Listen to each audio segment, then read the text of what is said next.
Kami bersyukur karena Tuhan kembali membawa kami bisa beribadah. Sebuah hari yang indah di mana kami terus bisa menikmati belas kasihan Tuhan. Kami rindu Tuhan supaya setiap hari yang kami lalui dari waktu ke waktu, kami bekerja dari minggu demi minggu. Tetapi kami selalu punya satu hari untuk kami bisa menikmati Sabat yang Tuhan anugerahkan. Dan di hari Sabat ini ya Tuhan, kiranya Tuhan memenuhi hati kami dengan sukacita. Sukacita karena kami tahu bahwa kami dimiliki Tuhan. Apapun yang terjadi di tengah dunia, betapa besarnya goncangan-goncangan yang mungkin umat Tuhan bisa hadapi, kami mau menyerahkan ke dalam tangan-Mu supaya gereja-Mu terus ditopang oleh Tuhan yang memberikan kekuatan. Kiranya Tuhan yang terus mengingatkan kami bahwa kami tidak pernah ditinggalkan oleh topangan tangan Tuhan. Dan kami kembali mau mengingat karya terbesar, karya agung-Mu yang diberikan bagi setiap kami. Bahwa Yesus Kristus telah mati di kayu salib untuk menebus setiap hukuman dosa yang seharusnya kami miliki. Tuhan, bawalah kami untuk bisa merenungkan pengorbanan-Mu yang sempurna itu di dalam kehidupan kami setiap harinya. Kami bersyukur dan kiranya Tuhan menyentuh hati kami lagi melalui firman pada sore hari ini. Hanya di dalam nama Tuhan Yesus kami berdoa, kami bersyukur. Amin. Ya Bapak Ibu, kita melanjutkan pembahasan firman Tuhan, eksposisi dari kitab Wahyu. Mari kita membuka bersama dari kitab Wahyu pasal 3. Kita masih melanjutkan seri eksposisi kitab Wahyu dan masih melanjutkan pembahasan 7 gereja di dalam kitab Wahyu. Mari kita membuka Wahyu pasal 3 ayat 7 sampai 13. Ayat ke-7 sampai yang ke-13. Kita membaca bagian ini bergantian. Saya bacakan ayat 7, Bapak Ibu, saudara-saudari sekalian bisa membacakan ayat yang genap dan seterusnya kita bergantian, ayat 13 kita baca bersama. Kepada jemaat di Philadelphia. Dan tuliskanlah kepada malaikat jemaat di Philadelphia, inilah firman yang kudus, yang benar, yang memegang kunci Daud. Apabila ia membuka, tidak ada yang dapat menutup. Apabila ia menutup, tidak ada yang dapat membuka.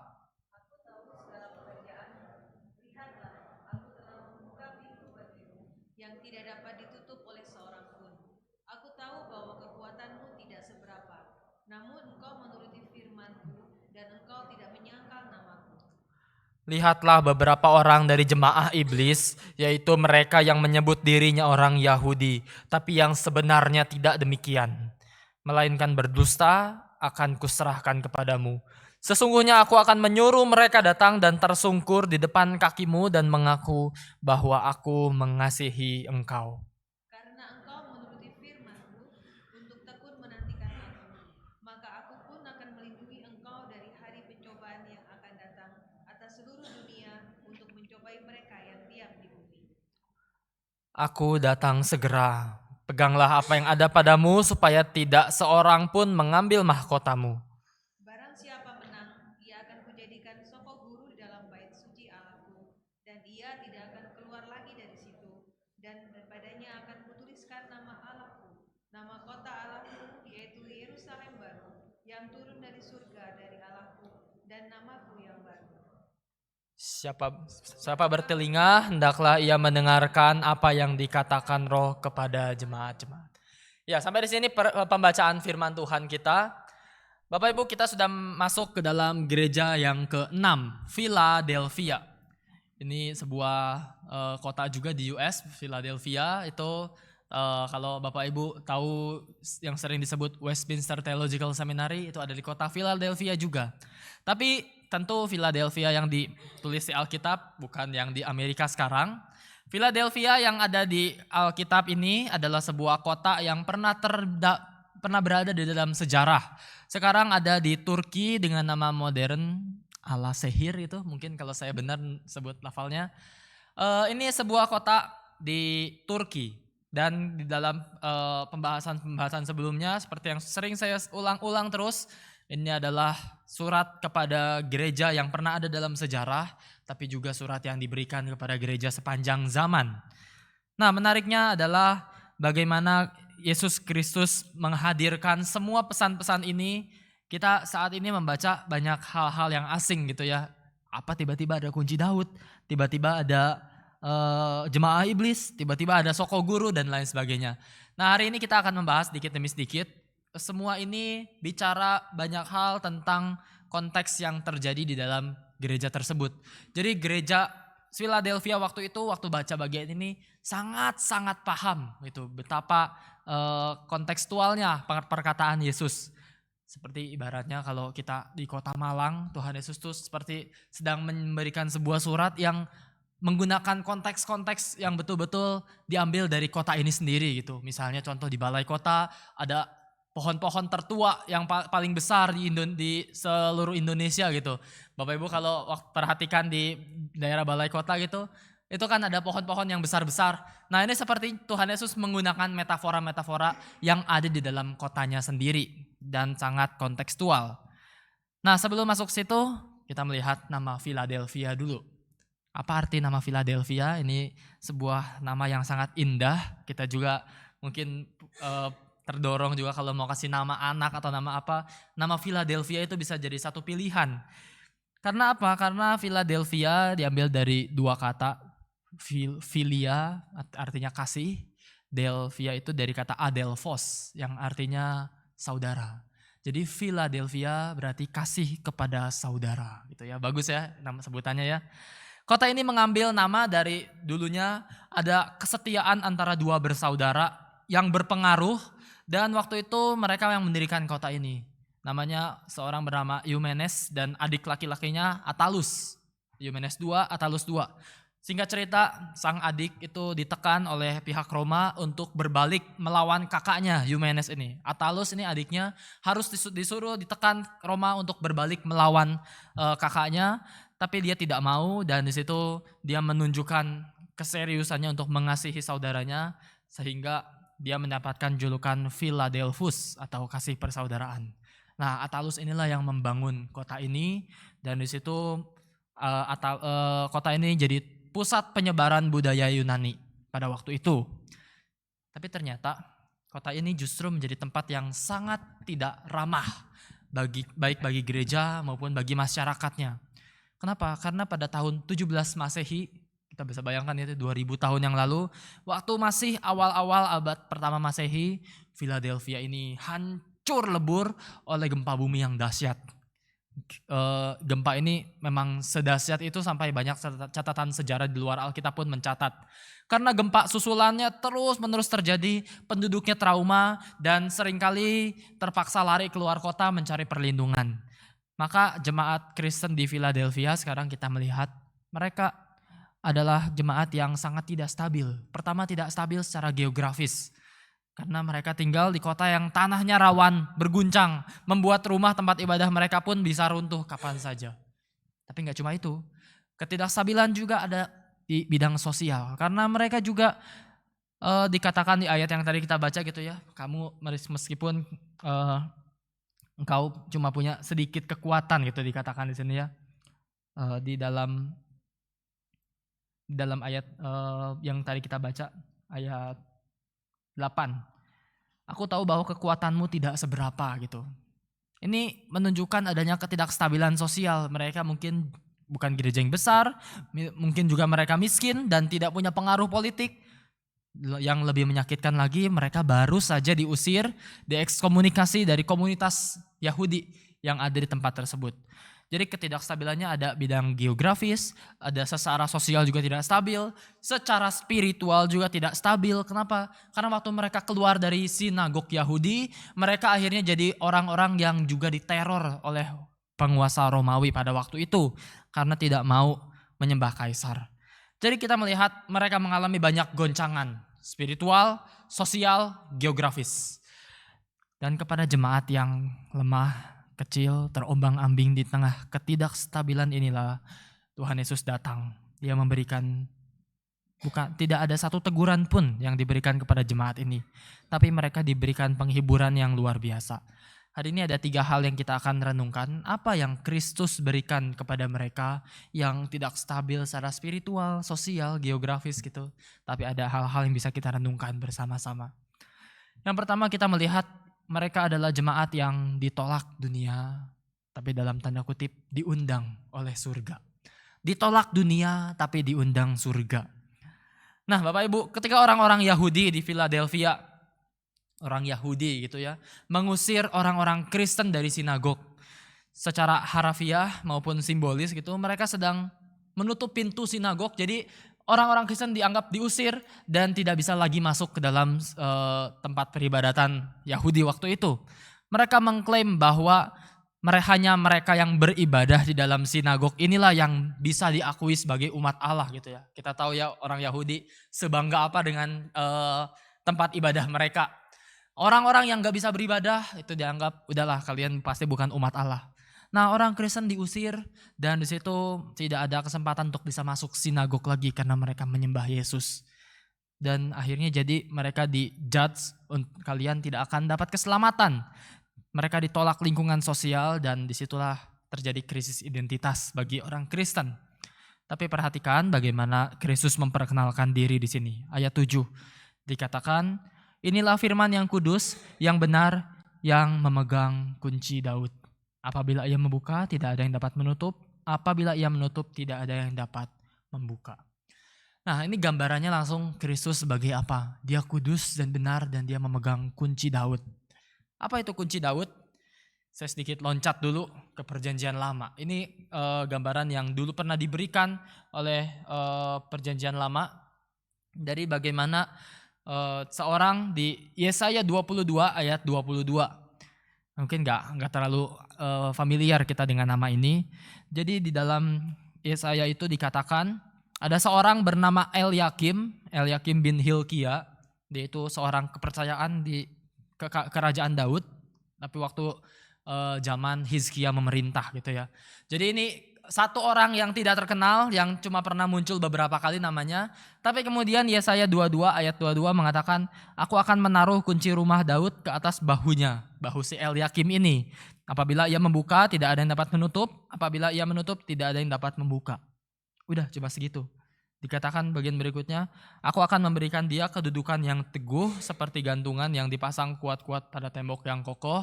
Kemudian ia akan menjadi kursi kemuliaan bagi kaum keluarganya. Udah cuma segitu catatan tentang Eliakim. Kita mungkin kebingungan gitu ya, apa sih maksudnya ini tiba-tiba semuanya muncul tiba-tiba. Bagian ini seperti terlalu banyak teka-teki. Tapi di sini satu pesan yang paling jelas yang bisa kita pelajari adalah ketika Tuhan Yesus mengetahui keadaan gereja Tuhan yang tertolak dan merasa terasingkan oleh orang-orang Yahudi pada waktu itu, Tuhan Yesus mau mengatakan, mendeklarasikan otoritas tertinggi yang bisa masuk dalam kerajaan Allah itu bukan ada di tangan pemimpin-pemimpin Yahudi di sinagoga. Tapi Tuhan Yesus mengatakan, bukan juga di Kaisar Romawi. Tenang, otoritas tertingginya sekarang ada di Yesus yang memegang kunci Daud. Seperti dulu kunci Daud diberikan pada Eliakim, sekarang kunci Daud diberikan kepada Yesus. Maka jangan takut hai gereja di Philadelphia. Kalian terusir, kalian tertindas sama Romawi, kalian terusir sama Yahudi. Tenang, kunci Daud sekarang ada pada Yesus. Itu pesannya sebetulnya. Nah, maka dari itu ayat 8 mengatakan, lihatlah aku telah memberikan di hadapanmu pintu yang terbuka yang tidak dapat ditutup oleh siapapun. Pintu ini pada utamanya adalah pintu akses keselamatan kepada hadirat Allah gitu ya. Meskipun dunia mengusir mereka dan meskipun mereka dikatakan di sini cuma punya sedikit kekuatan, kekuatanmu tidak seberapa, tapi Tuhan Yesus memberikan seperti akses VIP khusus gitu bagi mereka. Karena mereka telah dikatakan di sini ayat 8, karena mereka menuruti firman-Nya dan tidak menyangkal namanya. Inilah yang terjadi di dalam keadaan gereja pada waktu itu. Saya teringat jadi di dalam merenungkan bagian ini kan saya membayangkan gitu ya. Sebuah jemaat yang terusir oleh masyarakat kelompok lamanya, ketika terusir mereka jadi tertindas juga oleh banyak situasi sekelilingnya.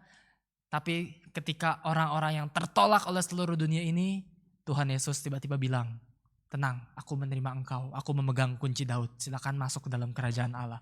Ini jadi gambaran seluruh dunia menolak, Tuhan Yesus menerima.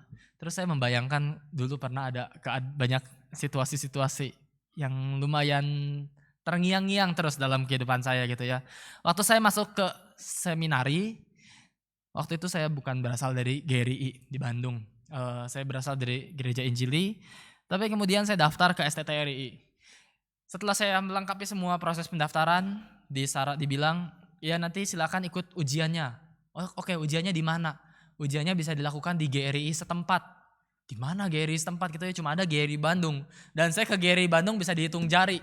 Akhirnya ya sudah, mau masuk seminari, datanglah ke GRI Bandung untuk ikut ujian.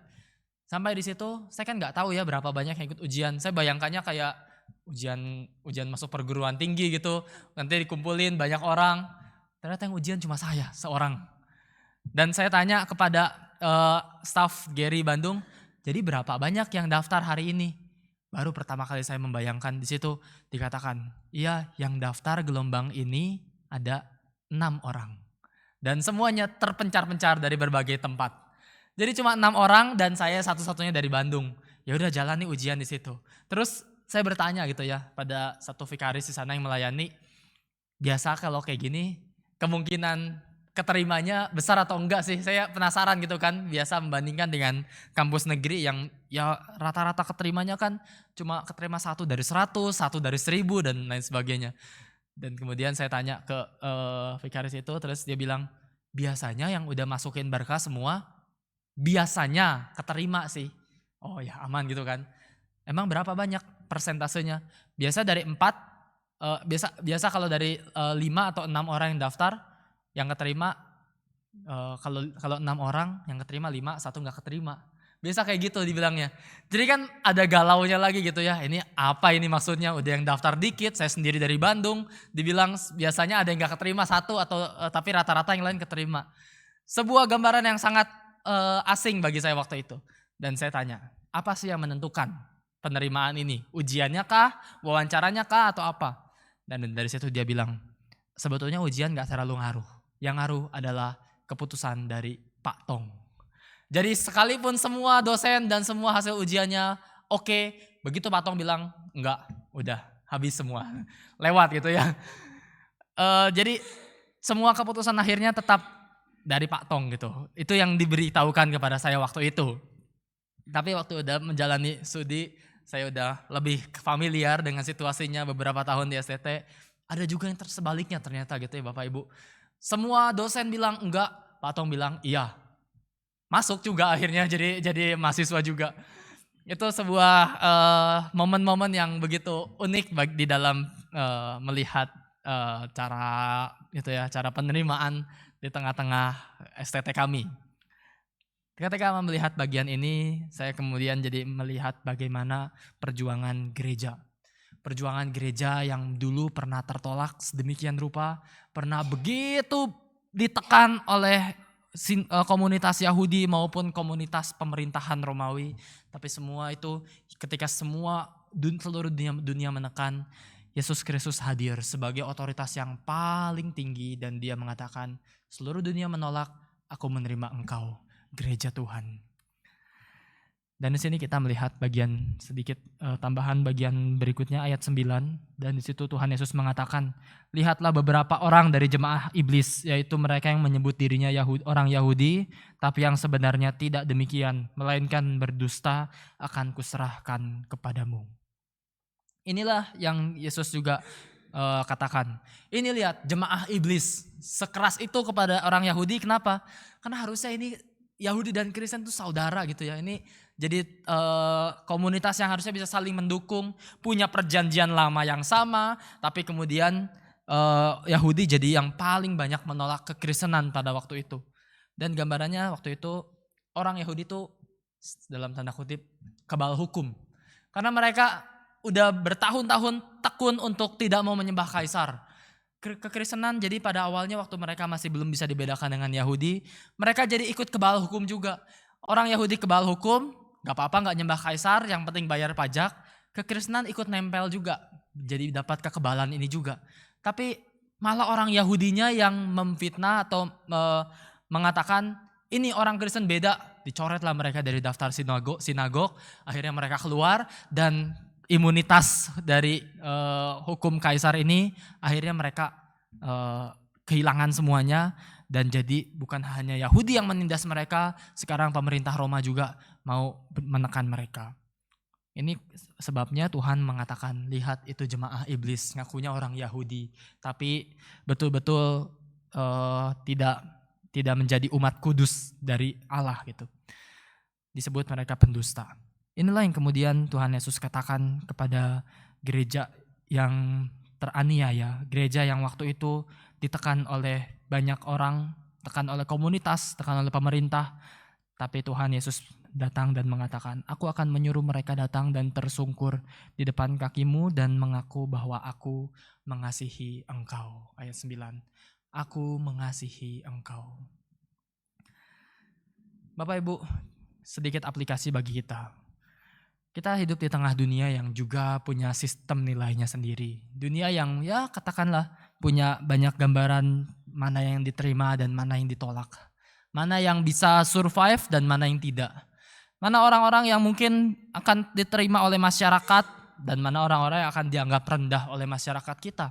Dunia kita punya sistem nilainya sendiri dan dalam PA kemarin saya sempat juga mention tentang perebutan kekuasaan. Bagaimana sistem nilai dunia ini sepertinya katanya modern, tetapi sepertinya justru malah kembali ke zaman primitif di era Mesir yang semuanya ditentukan dari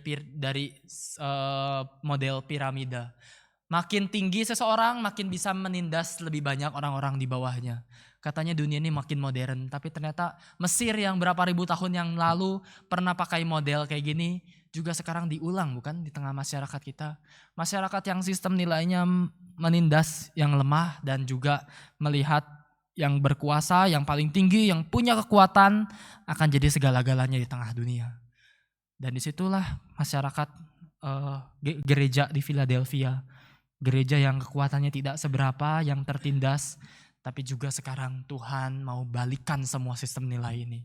Sistem nilai di mana Tuhan mengatakan tidak, yang bertahan di tengah dunia apa? Yang bertahan adalah mereka yang melakukan firman. Bapak Ibu, di dalam warisan dari modernisme dan termasuk misalnya cara pikir evolusionis yang pernah berkembang di abad 19-20, kita jadi orang-orang yang hidupnya berada terus di bawah gambar bayang-bayang dari survival of the fittest. Yang bisa bertahan hidup adalah yang paling bisa fit di tengah-tengah komunitas. Yang paling bisa fit untuk beradaptasi dengan sosial, dengan bisa beradaptasi dengan cara kerja dunia yang menuntut dan menuntut produktivitas. Cara kerja yang ya katakanlah seperti gambaran Charles Darwin ketika dia mengatakan, binatang apa sih yang sekarang ada? Yaitu binatang yang dulu pernah berevolusi dari zaman ke zaman dan yang paling bisa menyesuaikan diri, itu yang bertahan sampai hari ini. Yang paling kuat di tengah lingkungan, yang bisa beradaptasi, itulah yang akan terus ada dan eksis sampai hari ini. Itulah kata evolusi, teori evolusinya Darwin. Jadi semua binatang akan berevolusi sampai hari ini yang kita lihat semua hasil evolusi. Dan itulah juga sebetulnya bagi manusia, bukan cara kerja yang dunia lihat bagi manusia.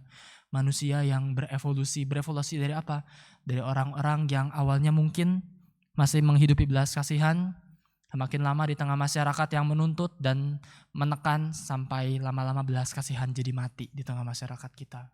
Dari orang-orang yang mungkin masih punya perasaan keadilan di tengah sistem yang berusaha menindas dan berusaha menghadirkan value-value untuk mengutamakan diri sendiri, akhirnya keadilan dikompromikan. Itu evolusi yang terjadi di tengah dunia kita. Atau mungkin bisakah kita katakan sebagai devolusi? Bagi dunia yang bisa bertahan adalah mereka yang kuat, yang bisa beradaptasi dengan lingkungan. Tapi bagi Kristus, mereka yang bertahan adalah mereka yang setia melakukan firman. Hari ini berapa banyak orang-orang yang masih mau setia melakukan firman seperti orang-orang di dalam Philadelphia, gereja Philadelphia. Aku tahu segala pekerjaanmu, lihatlah, aku telah membuka pintu bagimu yang tidak dapat ditutup oleh seorang pun. Aku tahu bahwa kekuatanmu tidak seberapa. Ayat 8, aku tahu kekuatanmu tidak seberapa. Namun engkau menuruti firmanku dan engkau tidak menyangkal namaku. Inilah berita Injil, bukan? Berita di mana Yesus Kristus hadir di dalam dunia, membalikkan semua sistem nilai, membalikkan semua cara pikir yang dunia kita miliki.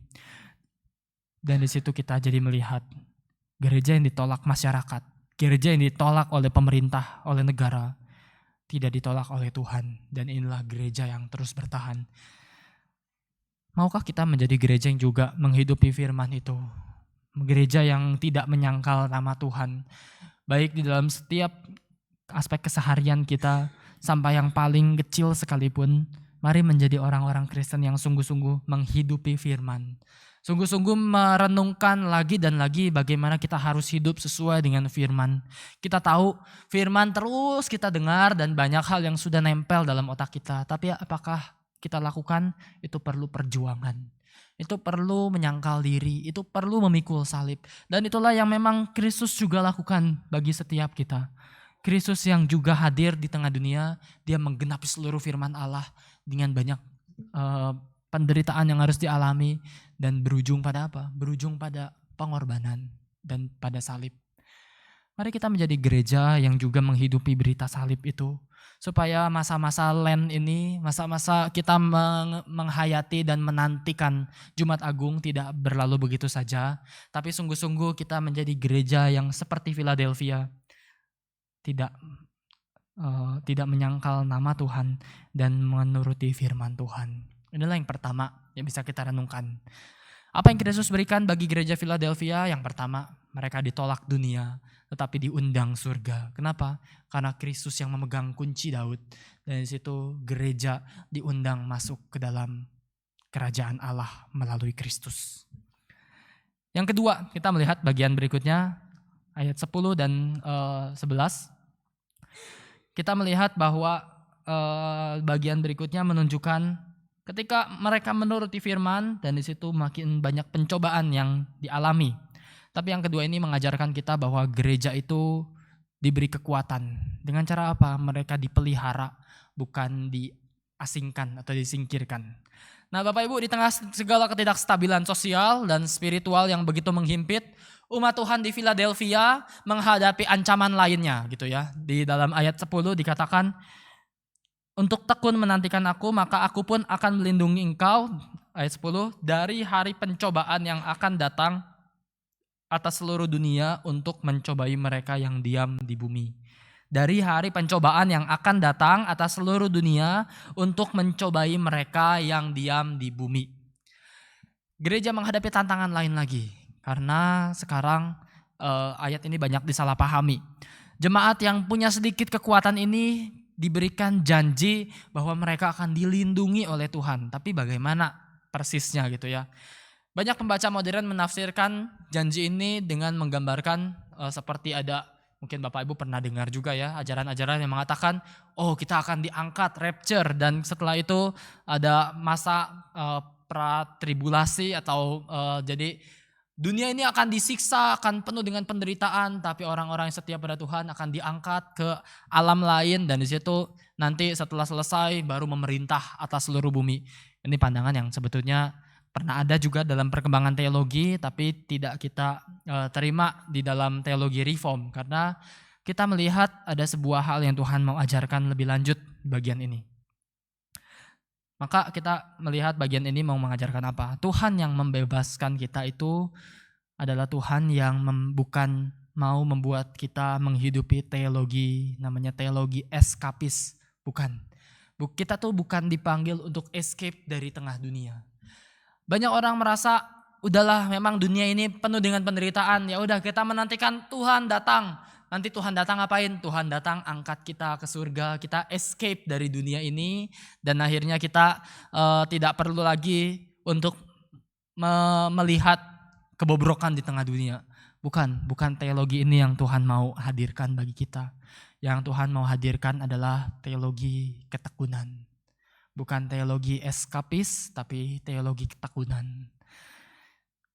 Kita melihat di dalam bagian ini, ayat 10 ini, aku akan melindungi engkau dari hari pencobaan yang akan datang. Ini adalah sebuah janji yang juga menggunakan kata yang sama dari Yohanes 17 ayat 15. Di malam sebelum Yesus disalibkan, Yohanes 17 ayat 15, Yesus berdoa kepada Bapa di surga. Dikatakan, "Aku tidak meminta supaya engkau mengambil mereka dari dunia, tapi supaya engkau melindungi mereka daripada yang jahat." Sekali lagi saya bacakan Yohanes 17 ayat 15. Yohanes 17 ayat 15. "Aku tidak meminta supaya engkau mengambil mereka dari dunia, tetapi supaya engkau melindungi mereka daripada yang jahat." Itulah janji yang Tuhan mau berikan. Maka di dalam bagian ini, perenungan kedua kita, apa yang Kristus berikan bagi gereja? Gereja itu dipelihara, bukan diasingkan atau disingkirkan dari tengah penderitaan. Gereja itu dipelihara oleh kekuatan dari tangan Tuhan. Bapak Ibu, kita melihat di dalam bagian berikutnya, sepanjang sejarah keselamatan selalu berbicara tentang umat Tuhan yang bukan diluputkan dari keadaan badai. Umat Tuhan adalah umat yang sering kali dibawa untuk memelihara iman ketika menghadapi berbagai pencobaan. Sama seperti Nuh, seperti Lot gitu ya. Mereka tidak langsung diangkat ke surga lalu terhindar dari semua malapetaka, air bah, malapetaka, Sodom Gomora dan lain sebagainya. Sama seperti bangsa Israel di Mesir, Tuhan tidak menarik mereka keluar dari Mesir dulu lalu timpakan tulah semua kepada Mesir. Tuhan izinkan mereka dari tengah-tengahnya untuk bisa menyaksikan karya Tuhan, tapi Tuhan terus lindungi umatnya. Dan sekarang jemaat di Philadelphia maupun setiap kita pada hari ini juga tidak pernah dijanjikan kebal dari penganiayaan fisik atau penderitaan dunia. Tapi yang dijanjikan adalah Tuhan melindungi kita supaya iman kita bisa tetap teguh kepada Tuhan. Bahkan serangan iblis pun dikatakan tidak ada satupun yang bisa memisahkan kita dari kasih Bapa. Demikian kata Roma. Maka Tuhan Yesus menyebutkan bahwa pencobaan ini ditujukan kepada mereka yang diam di bumi. Bagi kitab Wahyu maksudnya adalah pencobaan ini bagi orang-orang berdosa yang ada di bumi ini adalah sebuah murka Allah. Tapi bagi orang percaya ini adalah sebuah pemeliharaan. Sebuah janji untuk mereka dijaga. Maka dari itu ayat 11 dikatakan, "Aku pun akan melindungi engkau." Dan ayat 11, "Aku datang segera, peganglah apa yang ada padamu supaya tidak seorang pun mengambil mahkotamu." Perlindungan dari Tuhan dan upaya manusia untuk berjuang ini menjadi sebuah hal yang terus berjalan beriringan. Ayat 10 dikatakan, "Aku akan melindungi engkau." Oke, ini perlindungan. Tapi ayat 11 dikatakan, "Peganglah apa yang ada padamu supaya tidak seorang pun mengambil mahkotamu." Ini menjadi gambaran, ya kita terus perlu berjuang, tapi percayalah bahwa perjuangan kita ditopang oleh tangan Tuhan. Justru karena tahu bahwa Kristus menjaga kita, kita dimampukan untuk pegang teguh iman kita. Dan di sini kita melihat bahwa Yesus mengatakan Dia segera datang. Bapak Ibu, ini adalah sebuah perintah untuk kita bertekun juga. Semua perintah bagi gereja-gereja di kitab Wahyu ada tetap perintah untuk bertekun. Tapi dengan begitu ada yang bisa kita aplikasikan dalam kehidupan kita. David Paulison mengajarkan ada 3 aspek untuk didoakan gitu ya. Kenapa? Karena ketika kita menjalani kehidupan, banyak goncangan mungkin masih akan terjadi. Tapi seringkali Tuhan bukan mau menyingkirkan semua itu dari tengah-tengah kehidupan kita. Tapi mungkin ada kalanya Tuhan mau memelihara kita di tengah-tengah goncangan yang ada.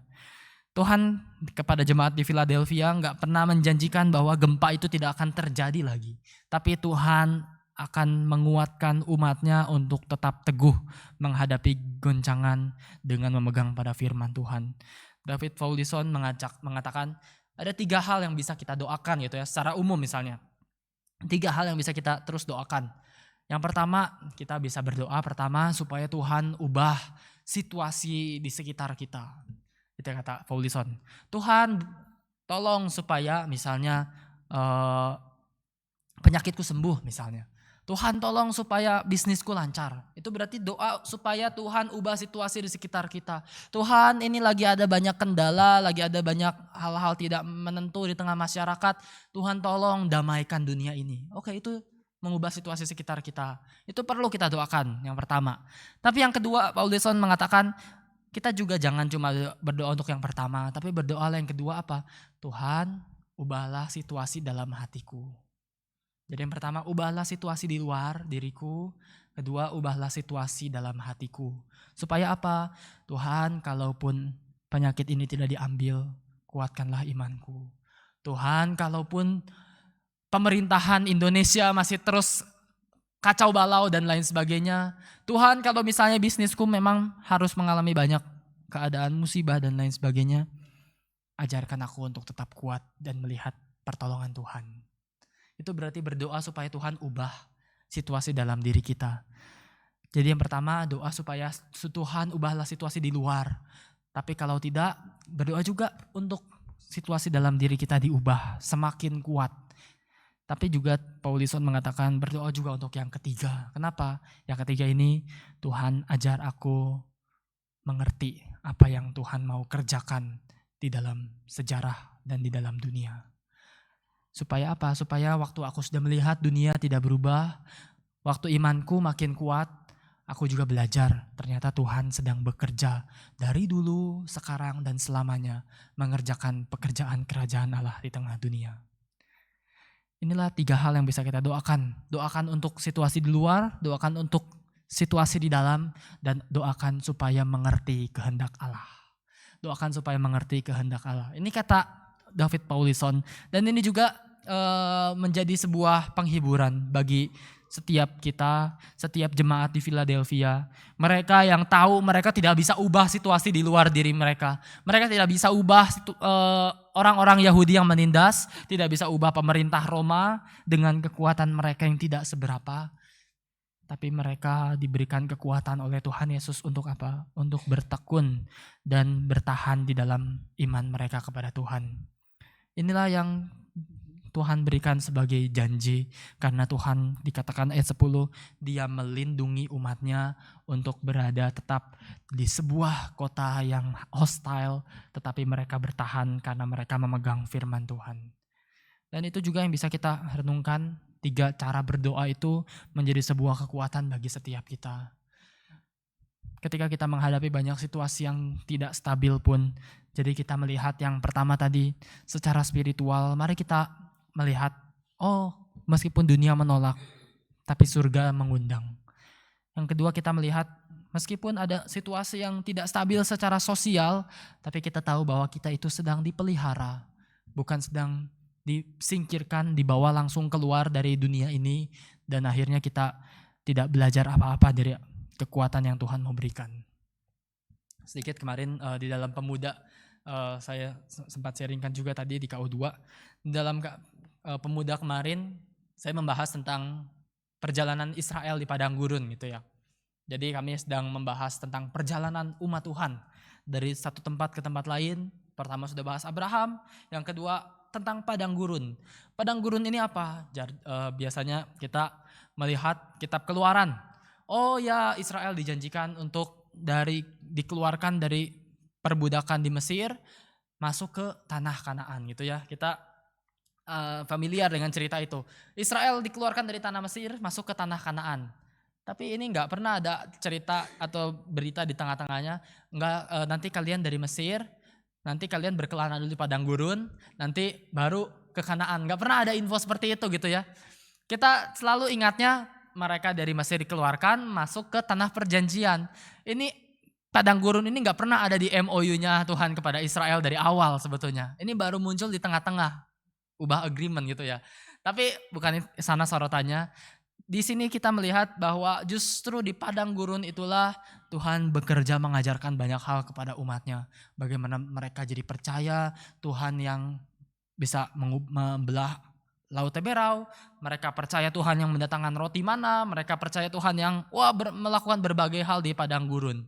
Lalu saya membawa pemuda untuk membayangkan, kita juga bisa bayangkan gitu ya. Kalau misalnya Tuhan begitu Israel keluar dari Mesir, itu kan gambaran dari sekarang juga umat Tuhan dikeluarkan seperti dulu Israel dikeluarkan dari perbudakan Mesir. Sekarang umat Tuhan dikeluarkan, dibebaskan dari perbudakan dosa. Itu kan paralel gitu ya semuanya. Dulu pembebasnya Musa, sekarang pembebasnya Yesus. Nah, nanti masuk ke tanah perjanjian, tanah Kanaan, berarti umat Tuhan juga begitu keluar dari Mesir dijanjikan masuk tanah perjanjian, yaitu surga, langit bumi baru, Yerusalem baru. Nah, kita bisa bayangkan, apakah betul kehidupan yang kita inginkan adalah kehidupan yang seperti Israel misalnya, begitu keluar dari Mesir langsung masuk Kanaan. Langsung begitu keluar, gak perlu ngambil waktu lama, langsung masuk Kanaan. Apakah betul itu kehidupan yang kita mau? Misalnya begitu terima Tuhan, katekisasi, baptis, lahir baru, dah mati masuk surga.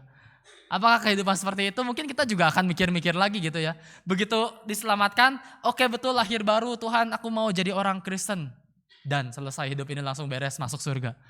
Justru pelajaran terpentingnya ada ketika kita sudah lahir baru, tapi kita berjalan bersama dengan Tuhan.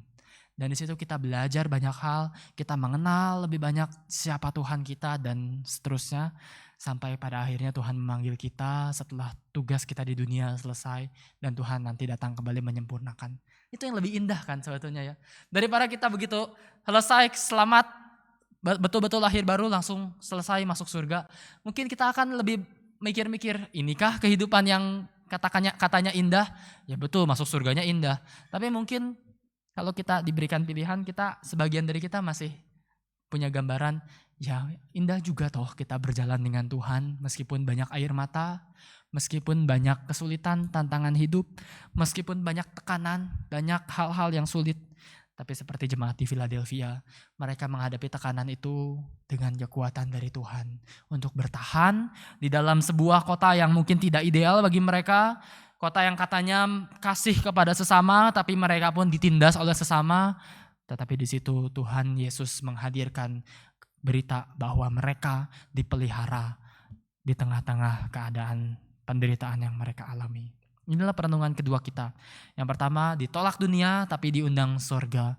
Yang kedua, Tuhan memberi apa? Tuhan memberikan mereka dipelihara, bukan disingkirkan. Dan yang ketiga, terakhir. Ayat 12 dan 13 saya bacakan sekali lagi. Barang siapa menang, ia akan kujadikan soko guru di dalam bait suci Allahku, dan ia tidak akan keluar lagi dari situ. Dan padanya akan kutuliskan nama Allahku, nama kota Allahku, yaitu Yerusalem baru yang turun dari sorga dari Allahku, dan namaku yang baru. Siapa bertelinga, hendaklah ia mendengarkan apa yang dikatakan Roh kepada jemaat-jemaat. Setelah memberikan janji, otoritas, maksudnya pintu yang dibuka tidak bisa ditutup lagi. Ada juga janji pemeliharaan bahwa mereka akan dilindungi. Dan sekarang Tuhan Yesus menutup pesannya dengan sebuah janji akhir zaman yang sangat spektakuler bagi mereka yang menang. Karena dikatakan mereka akan jadi soko guru.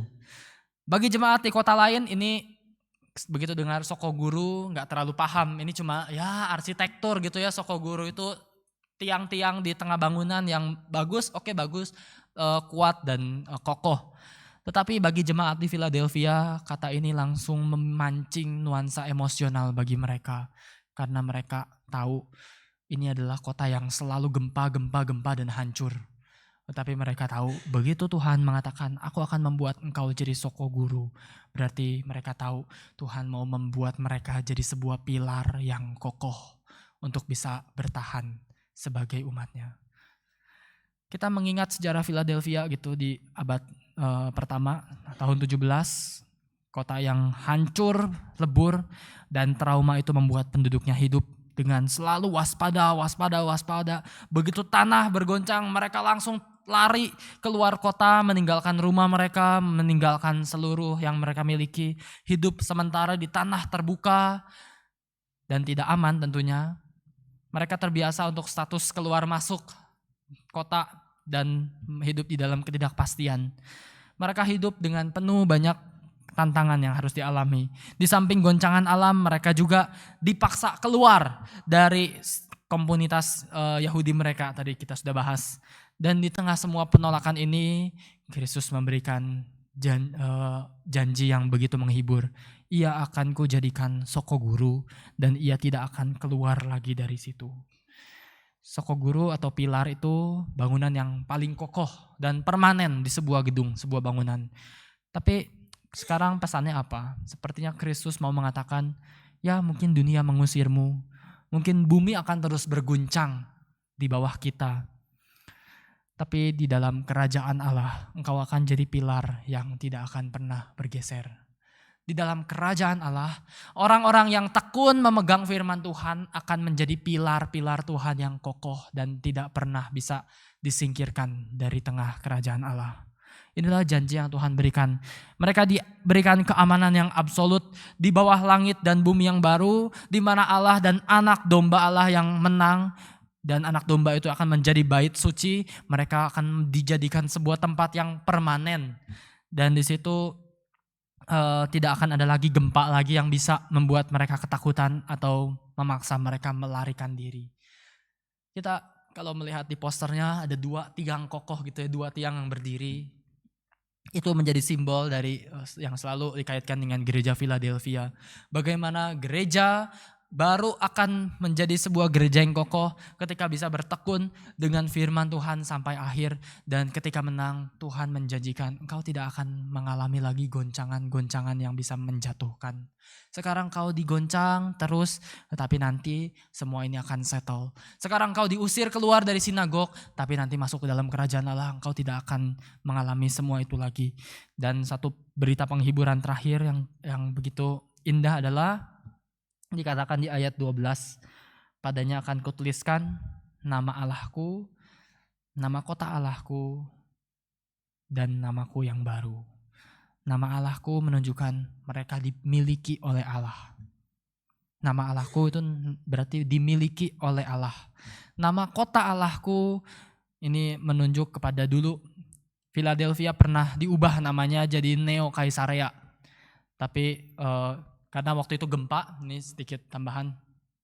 Waktu itu gempa, Philadelphia kemudian runtuh, Kaisar Tiberius dari Roma merenovasi, memberikan semua dana, akhirnya kota ini berhutang pada Roma, diberikan nama yang baru, Neo Kaisarea. Tapi sekarang Tuhan berkata, enggak, orang-orang, kamu tahu kan kotamu pernah diberi nama yang baru, Neo Kaisarea. Tapi bagi jemaat yang mau berpegang pada firman, kamu akan diberikan nama yang baru, nama kota Yerusalem. Nama kota di mana tempat Allah hadir bersama-sama dengan umatnya. Dan yang ketiga, namaku yang baru. Ini menunjuk nama Kristus sendiri. Memiliki nama Yesus berarti punya hubungan yang khusus dengan Yesus, Mesias yang telah mengalahkan maut.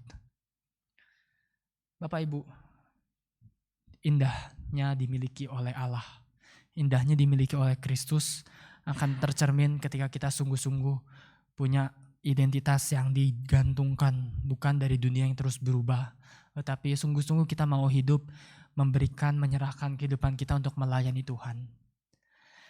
Dunia terus akan menawarkan berbagai hal di tengah-tengah masyarakat kita, tetapi ketika kita memberikan hidup kita kepada Tuhan, seperti jemaat di Philadelphia, Tuhan akan memberikan stempel dalam tanda kutip, sebuah materai lapis 3 gitu ya. Jemaat di Philadelphia dapat materai lapis 3, nama Allah, nama kota Allah, dan nama Yesus. Berarti ini menunjukkan semua kehidupan jemaat umat Tuhan akan dimiliki sepenuhnya oleh Tuhan. Saya ingat berapa tahun lalu, saya pernah diberikan tugas seni rupa. Dan di situ saya menggambar lukisan yang abstrak.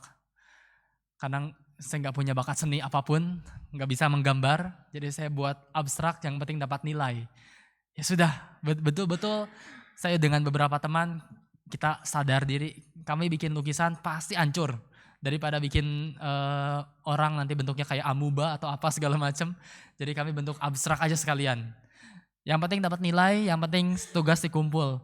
Tapi kemudian waktu kami lihat foto-foto abstrak di internet, di situ kami melihat, apa sih artinya gitu ya foto abstrak, sama sekali di tengah perkembangan seni modern, postmodern, lukisan abstrak itu jadi sesuatu yang sering diagungkan dan diberikan nilai tinggi. Tapi waktu melihat di internet, apa sih yang bikin lukisan abstrak itu jadi nilainya tinggi? Ternyata yang membuat nilai mereka tinggi adalah yang lukisnya orang terkenal. Mau bagus atau enggak, kalau yang lukis orang terkenal akan jadi mahal gitu ya. Sedangkan mau sebagus apapun, kalau yang lukis belum terkenal, ya udah paling berujung di pinggir jalan gitu. Tapi ini sebuah bercandaan yang dulu saya ketawain sama teman-teman. Tapi waktu melihat bagian ini kembali mendapatkan penghiburan. Kenapa? Karena jemaat Tuhan diberikan 3 lapis nama. Nama Allah, nama kota Allah, nama Yesus. Ini menunjukkan bahwa mereka kalau digambarkan sebagai sebuah mahakarya, mereka kekuatannya tidak seberapa, pengaruhnya tidak seberapa, tapi mereka jadi indah. Kenapa? Karena mereka diberikan nama Allah, nama kota Allah, dan nama Yesus. Diberikan stempel, dilukis menjadi di dalam sebuah karya dari mahakarya Allah sendiri. Nama di atas segala nama yang di situ membuat kehidupan umat Tuhan jadi berharga. Di manakah kita menempatkan keberhargaan diri kita? Mari kita tempatkan kepada Tuhan sendiri yang memberikan nama kepada umatnya, kepada gerejanya. Maka sebagai penutup, mari kita belajar seperti jemaat di Philadelphia. Kita melihat jemaat yang begitu dihibur dan dikuatkan oleh Tuhan. Jemaat yang dalam kehidupannya tidak terlalu spesial dengan pencapaian. Dalam kehidupannya tidak terlalu terkenal dengan berbagai hal spektakuler atau warisan Kristen yang paling besar gitu, tidak juga. Ini bukan jadi sebuah tempat jemaat terbesar pada masanya atau bukan jadi gereja yang paling berpengaruh di dalam waktu-waktu berikutnya. Tapi mereka jadi sebuah gereja yang tidak dicela sedikit pun oleh Tuhan. Kenapa? Karena mereka terus berpegang pada nama Tuhan. Dan di situ mereka mendapatkan identitasnya indah. Menjadi sebuah mahakarya yang indah. Karena Tuhan memberikan mereka nama Allah, nama kota Allah, nama Yesus. Dan mereka semua dimiliki oleh Tuhan. Dunia mungkin menolak kita, tapi surga membuka pintu yang tidak bisa ditutup. Badai mungkin akan terus menerpa atau gempa bagi Philadelphia, tetapi iman kita akan dipelihara dan tidak akan dibiarkan hancur. Dan maka dari itu, goncangan akan terus meruntuhkan apa yang kita bangun di bumi. Goncangan akan terus menggoncangkan dan membuat pencapaian-pencapaian kita di bumi mungkin bisa berantakan. Tetapi kita melihat bahwa Kristus sedang memahat kehidupan kita menjadi sebuah pilar yang kokoh, yang permanen di bait suci yang baru, di Yerusalem yang baru, dan itulah gereja Tuhan yang mau berpegang pada firman Tuhan. Peganglah apa yang padamu, bertekunlah karena nama yang tertulis di dahi kita, di diri kita adalah nama yang akan bertahan sampai pada akhir zaman. Mari kita berdoa. Kami mau memberikan hidup kami untuk Tuhan. Kami mau memberikan seluruh apa yang kami miliki hari ini untuk bisa memuliakan nama Tuhan.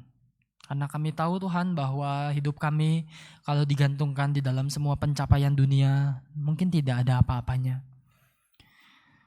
Hidup kami kalau digantungkan di dalam semua sistem nilai dunia yang berubah-ubah, mungkin kami pun akan hanyut dan mungkin kami akan kelelahan mengikuti seluruh arus dunia. Tapi kiranya Tuhan menguatkan kami, menjadikan kami pilar-pilar Tuhan yang kokoh. Seperti jemaat di Philadelphia. Menjadikan kami pilar-pilar yang tidak tergoncangkan, tidak bisa diruntuhkan, dan pilar yang tidak bisa dibawa keluar. Kami mau menjadi pilar Tuhan di bait suci Tuhan yang baru. Dan di dalam perjalanan iman kami Tuhan, kami mau terus berpegang di dalam firman-Mu, firman yang memberikan kami kekuatan. Sampai Engkau pada akhirnya akan datang kembali menyempurnakan kami dan memberikan kami nama Allah, nama kota Allah, nama Yesus sebagai tanda bahwa kami dimiliki Tuhan. Tuhan, kami ini milik-Mu, pakailah hidup kami sesuai dengan kehendak-Mu. Kuatkanlah iman kami untuk terus bertahan dan selalu memegang apa yang kami bisa pegang di tengah dunia, yaitu firman Tuhan, untuk kami lalui dan selalu hidupi di dalam perjalanan iman kami sebagai umat-Mu. Tolong Tuhan supaya kami melalui setiap perenungan-perenungan ini, setiap gereja yang bisa kami renungkan, yang pernah Tuhan berikan penghiburan satu persatu. Kami percaya Tuhan, Engkau Allah yang berjalan di antara ketujuh kaki Dian. Engkau Allah yang mengetahui setiap pergumulan gereja-Mu. Dan hari ini juga setiap pergumulan kami Engkau ketahui. Kiranya Tuhan kuatkan kami, jadikanlah kami pilar yang kokoh untuk memuliakan nama Tuhan. Kami berdoa memohon belas kasihan Tuhan, hanya di dalam nama Tuhan Yesus, Allah yang benar, setia dan benar, yang memegang kunci Daud. Kami mau berdoa. Amin.